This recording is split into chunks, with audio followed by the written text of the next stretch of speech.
The writ filed against Koshi government formation will now be heard by the full bench beginning tomorrow. CPN Yermel parliamentary leader Hikmat Karki had moved the court, terming the government formation in Koshi as unconstitutional on grounds that Nepali Congress had counted the vote of Koshi provincial speaker Baburam Gautam to elect its leader Uddhav Thapa as the chief minister and eventually paving way for the government formation. Now that the case is to be decided by the full bench, a verdict that decides the fate of Koshi province is eagerly awaited. Good evening, I'm Abhyuday Shrestha, and these are the headlines of the hour. Nepali Congress General Secretary raises the issue of party's change of guard, calls for categorical policy for the departure of office bearers and no leeway to corrupt leaders.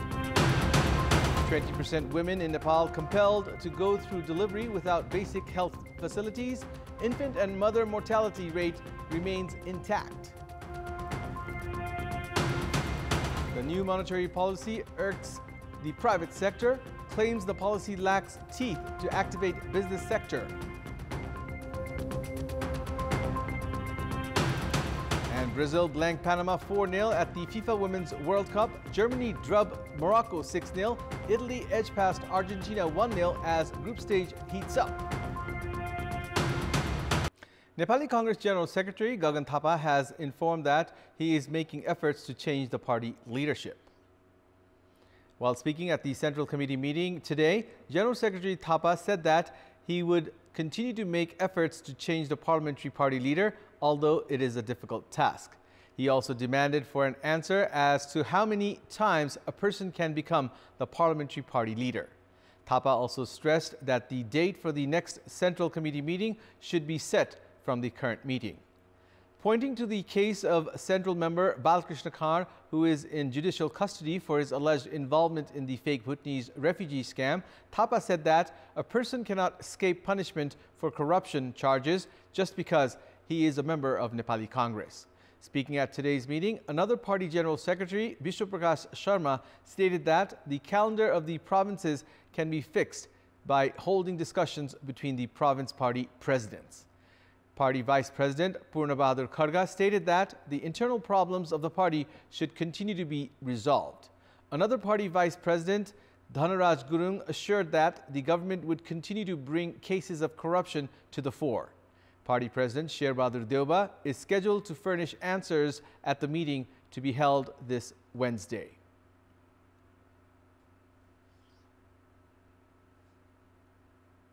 Although the government has adopted the no home delivery, Sudur Pashchim province has not seen its effective implementation.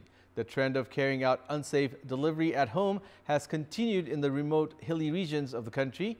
Due to lack of awareness and low number of health professionals, pregnant women, lactating mothers and newborn babies are at high risk. After facing complications while trying to deliver at home, Meena Luhar of Dadaldura's Poshuram Municipality 8, while heading to the nearest health institution, gave birth to a baby on the road on 11th of July earlier this month. Just like Meena, there are hundreds of pregnant women in the hilly region of Sudur Pashchim province who reach the hospital at the 11th hour. Although the government had adopted the policy 2 years ago to halt deliveries at home, its implementation has not been effective. Due to lack of awareness, the trend of carrying out unsafe deliveries at home has continued, although there is a 24-hour birthing service provided at health institutions at the ward level. When a baby is delivered outside a health institution, there is high risk for both the mother and the newborn baby. The Nepal Demographic and Health Survey carried out in 2022 shows that 94% of the pregnant women conducted health checks from trained health professionals. However, the same survey shows that 21 out of 1,000 newborn babies die within a month. To reach the target of long-term development, Nepal must bring down the maternal and perinatal mortality rate to 12 per 1,000 childbirths. Although government campaigns have been run in remote areas to provide free rescue services, the maternal mortality rate has not gone down.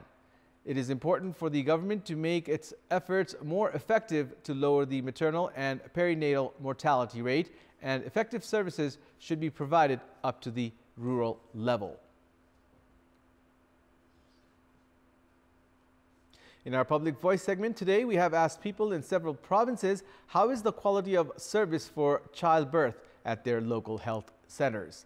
Let's take a look at what they had to say.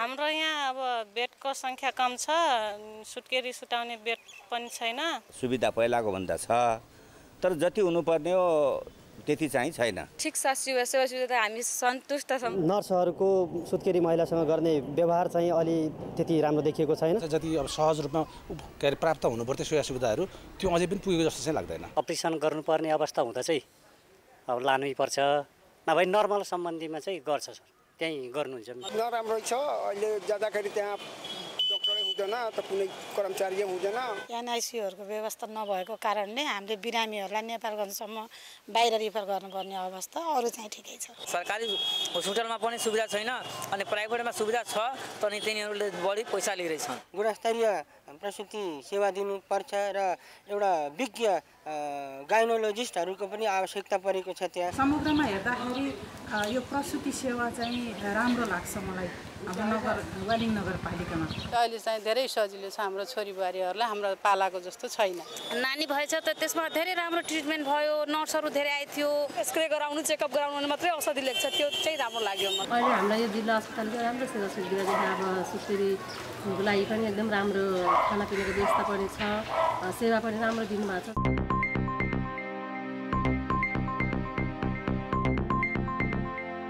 A full bench hearing on the writ filed at the Supreme Court calling the formation of the Koshi province government as unconstitutional is to begin from tomorrow. The joint bench of Supreme Court Justices Sushma Lata Mathema and Til Prasad Shrestha decided to hold a full bench hearing from tomorrow.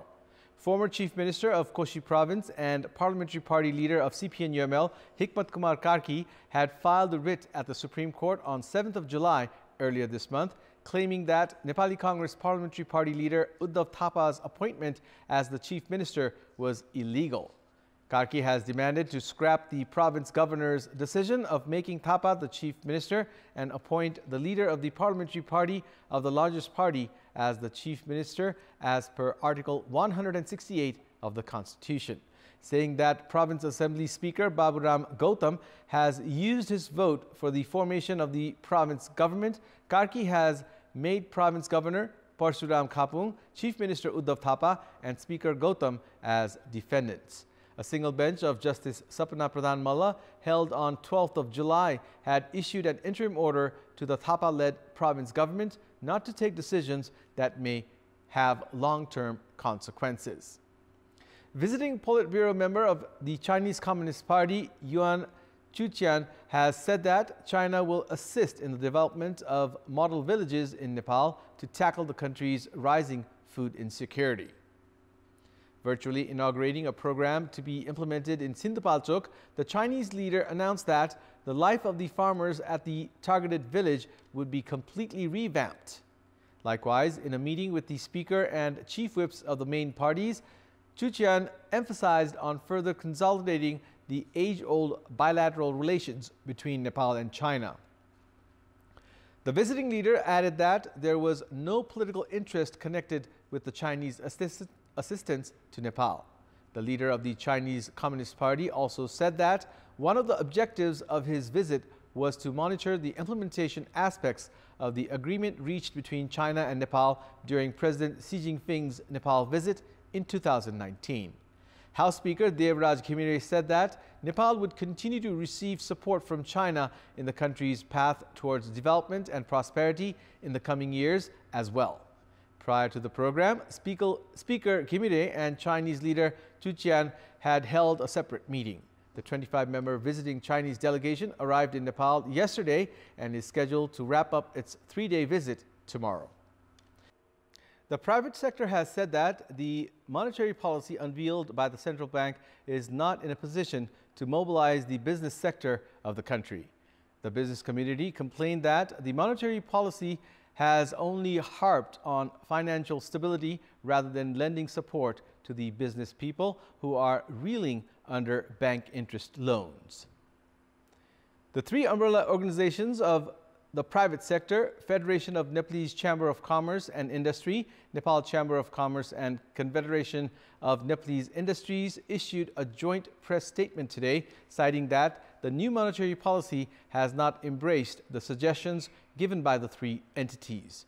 The three organizations have said that the tight monetary policy would further aggravate the crisis-ridden business sector. The private sector is also apprehensive towards the provision that the central bank should start monitoring of big loan on its own. Even as the central bank has slashed the policy rate to 6.5% from the existing 7.5%, the decision not to amend the interest on loan and deposit has irked the private sector. Despite claims by the central bank that it has introduced a liberal monetary policy, the private sector has termed the policy rigid in general.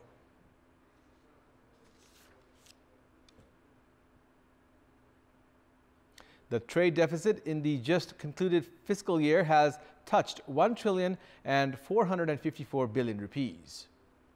A report published by the Department of Revenue has stated that the country in the past fiscal year imported goods worth 1,611 billion rupees, while at the same time the export stood at 157 billion rupees.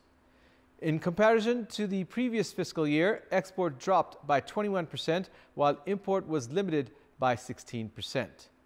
The foreign trade in the past fiscal year has stood at just over 1,768 billion rupees, which in comparison to the previous fiscal year is 16.58% less. It's time now for our segment Public Pulse, where you text us with your opinion. Public Pulse. But before that, let's take a look at the results from yesterday's poll. Yesterday, we had asked you what could be the reason for ministers and leaders supporting the alleged culprits of corruption. 57% voted for A, in favor of corruption, 10% voted for B, ethical crisis, and 33% voted for C, favoring nepotism. And here's today's question. Why does the problem of sewage management in urban areas occur repeatedly? Your options are A, mismanaged urbanization, B, encroachment of rivers and streams, and C, short-sighted policy. The voting is on. Type NEWS, select your option A, B, or C, and send it to 34001 to share your opinion with us. It's time now for the sports news. Sports news. Machindra FC have contracted 8 new players for the AFC Cup qualifiers first round match. Machindra take on Bhutni's side Paro on 8th of August in just about 2 weeks' time. The club has recruited Ashish Chaudhary, Eric Bishta, Laken Limbu, Ayush Galan, Shanish Shrestha, Masuke Olamu, Regin Suba, and Rohit Suba. The club has also retained 15 players from the last season of the A-Division League and will be coached by Kishore KC. The match between Machindra FC and Paro will be telecast live by Kantipur Television HD. Kantipur TV's CEO Shishir Pachai and Machindra FC's Sunil Kapali signed an agreement earlier today. A win against Paro will put Machindra in the second round against Mohun Bagan Super Giants. Machindra FC are the runner-up from the previous season's A-Division League. The champions Church Boys could not feature in the AFC qualifiers as they have not attained AFC club license. That's all for the moment. Thank you for watching. Good night.